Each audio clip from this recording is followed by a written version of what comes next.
Y ahora llegó el momento de que abramos nuestro living para darle la bienvenida y recibir a Jorge y Paula Rivera, arquitectos de Zona Norte. Muy buenas noches, ¿cómo andan los arquitectos? Buenas noches. Hola, muy buenas noches. Feliz de estar acá siempre con ustedes. Me alegro. Sí, sí, Que buena no onda. reciban siempre tan felizmente. Uno se carga energéticamente. Pensé que decía algo del frío. No, También, uno se carga energética y se muere de frío. Está bien, ¿no? Una cosa así. y la otra. Es como que la energía te da calor y el frío es un equilibrio, gente. Encontrar el equilibrio, el yin del yang, ¿no? O sea, ahí estamos. Tal cual. Estuvimos hablando de los ahorros de energía en casas y la gente nos dice, pero ¿por qué somos nosotros solamente los que tenemos que apretar nuestros gastos y sacarnos ciertas comodidades? Hubo gente de diferentes sectores de Zona Norte que comentan, yo creo que deberían empezar a mostrar el ejemplo y que los edificios públicos sean los primeros que pongan entonces esto en marcha. Pues por eso que hoy la producción los ha llamado nuevamente a Jorge y a Paula Rivera para que hablar en este momento de qué es lo que hacen los edificios públicos en este ahorro energético del que venimos hablando. Paulita. Tal cual, como bien presentaste, Marilina, el cambio climático es un hecho y los gobiernos a nivel mundial vienen tomando decisiones para mitigarlo y tratar de mejorar nuestra calidad de vida en las ciudades, grandes ciudades del mundo, como vos bien dijiste, a través de sus edificios públicos. Los gobiernos es como que siempre tienen que sentar el ejemplo de lo que se le exige a los ciudadanos, ¿no?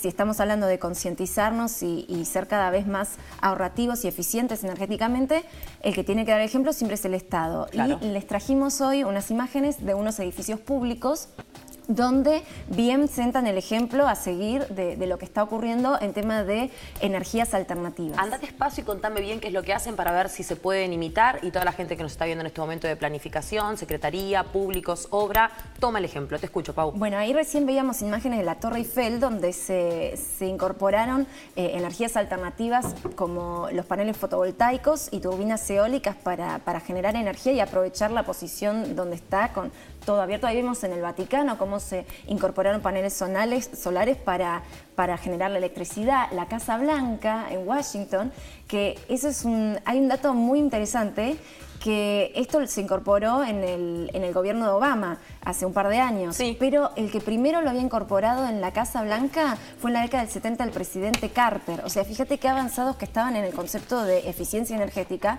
Luego el siguiente presidente Reagan lo sacó. Ajá. Y ahora se volvieron a incorporar. Así que un dato de color para tener en cuenta, ¿no?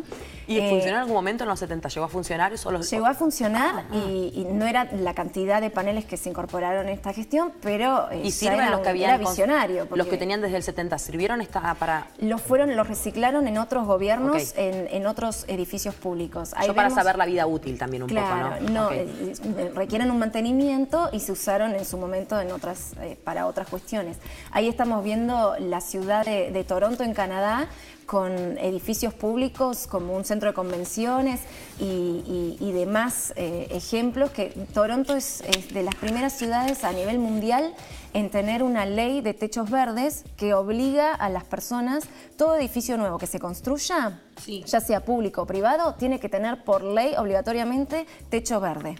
Ajá. Tanto en Toronto como en Copenhague, que también es la segunda a la cabeza en materia de legislaciones a favor de concientizar y de que cada vez con beneficios impositivos. Por ejemplo, en España en el 2007 también se generó este plan de eficiencia energética donde se incentiva a través de descuentos en pagos de impuestos, por ejemplo, la construcción y la readaptación de tus techos, digamos en viviendas o en edificios privados, a tener también, incorporar sistemas de generación de energía que sean limpios.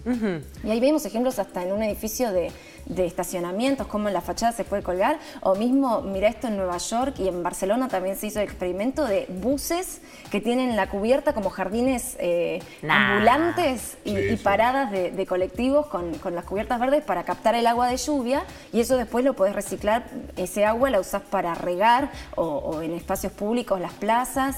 Ahí vemos baldosas que se diseñaron también en Inglaterra y en Francia, que con la misma pisada vos estás convirtiendo la energía que usaste en electricidad.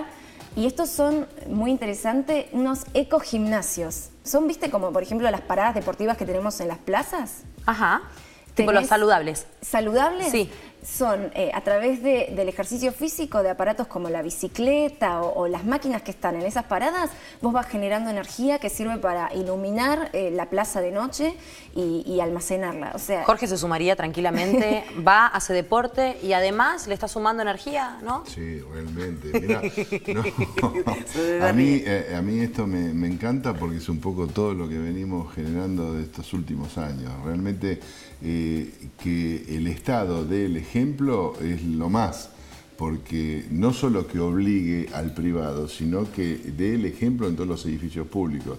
Acá la legislatura de la Ciudad de Buenos Aires, en el año 2012, permitió, digamos, que se generara este concepto de que los edificios públicos tienen que dar el ejemplo. Pero además, también que a través de un descuento en hasta un 20% en el ABL o en los derechos de construcción, incentivaba que los nuevos edificios tuvieran ahorro energético y sobre todo los techos verdes, las terrazas verdes. ¿Por qué? Porque en las ciudades se genera una isla de calor a través del cemento, el pavimento, los techos, el hormigón, y en las ciudades siempre tenemos hasta un 4 o un 5% más de temperatura que en las áreas de alrededor.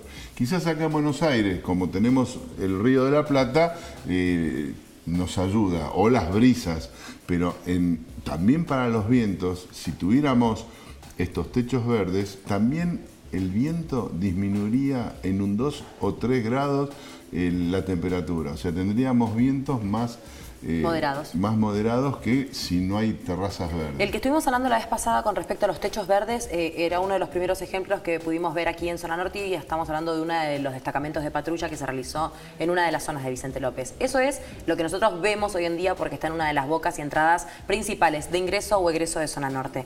Ahora estaría bueno saber si hay datos públicos para saber, uno, cuáles son las próximas inversiones, sí, y si es que están destinadas a este tipo de ejemplos. Sí, nosotros los arquitectos hacemos estos edificios, se llamarían edificios ecológicos antitarifazos. Digamos, por ejemplo, Altman en la zona de Humberto Primo y Lima ha construido un edificio donde la terraza es verde, reutiliza también las aguas y las colecta en tanques que las reusa, sí, y después en todo lo que es energético hasta un 30% han bajado el consumo energético. Es una torre de 13 pisos.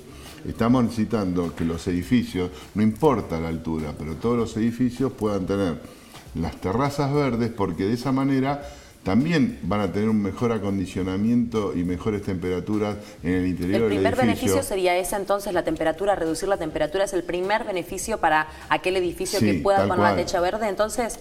Y también la isla del calor en toda la ciudad, porque si vos vas sumando todos los edificios y lo que ocupa el edificio de tierra que falta la transmite arriba, porque sí, estos techos deberían tener una capa 10, 15 centímetros, 18 centímetros de tierra, porque la tierra es aislante, ¿me explico? Claro. Y la humedad que genera y también el proceso de que las plantas con su humedad van a ayudar a los vientos, o sea, se potencia totalmente. Y el tema de la gotera, las filtraciones, esas cosas. Nada, no está aislado, okay, no, está convenientemente aislado. ¿Y dónde se reserva el agua de la lluvia? Las lluvias.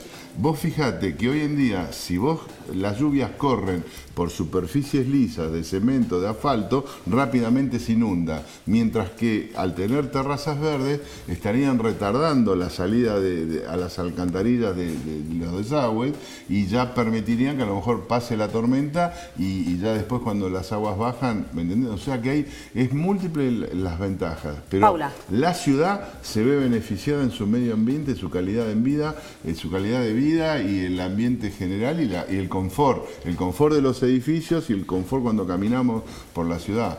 Sí, además de todos los beneficios que dijo Jorge, algo clave es que cada espacio libre que se pueda encontrar en la trama urbana de lo que es la ciudad, siempre es favorable ponerle verde, ¿no? En este caso, aprovechar las terrazas, las cubiertas, los balcones, las fachadas con jardines verticales también. O sea, más allá de todas estas cuestiones medioambientales, que es positivísimo, no solo es un factor estético también que ayuda a la visual, ayuda a mejorar nuestra calidad de vida con el oxígeno, y también también el tema de que la fachada, hoy en día las mejores visuales, en las cubiertas de nuestros edificios, las mejores visuales las tienen los equipos de aire acondicionado, ¿no? O sea, es como también aprovechar que se utilicen las terrazas para o hacer huertas urbanas o espacios para usarlos en comunidad, ¿no? Una final. El gobierno de la ciudad no ha determinado todavía quiénes son las dependencias internas que nos tienen que controlar. Entonces,